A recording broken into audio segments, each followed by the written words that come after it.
This is Matt, and this will be a quick video on how to erase and factory reset your Mac. So I'm right here on Google Chrome on my Mac. So first thing we need to do is come down to System Settings. You'll find it in the dock here. It's the gear cog icon. So we click on that. If you can't find that in your dock for whatever reason, you can come over to Apps right here, also in a dock, and you can just type Sys or System or something like that, and you'll see System Settings is right there. So we click on that. Now, the main default window right here is General. If you're on something else like Energy Settings or something, you can come down to General, and you'll see your general settings right here. Now, right to the bottom, the one that we want is Transfer and Reset, or should I say Transfer or Reset. So we click on that one.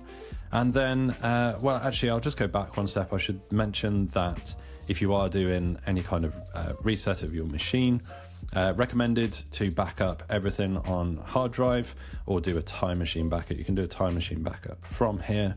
You just need to add your backup disk and follow the wizard right there. But the option to actually erase everything and complete factory reset is under Transfer or Reset. And we have this option right here for erase all content and settings ...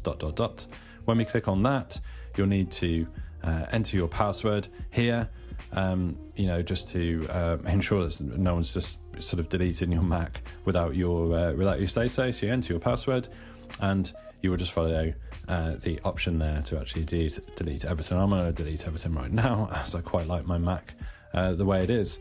But yeah, system settings. You can do your time machine backup.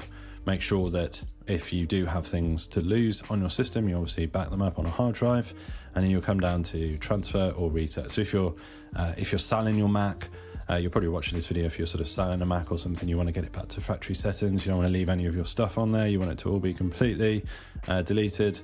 This is the option you want, erase all content and settings. Hopefully you found this video on how to erase and factory reset your Mac helpful. If you have, drop this video a like and subscribe to the channel for more videos just like this.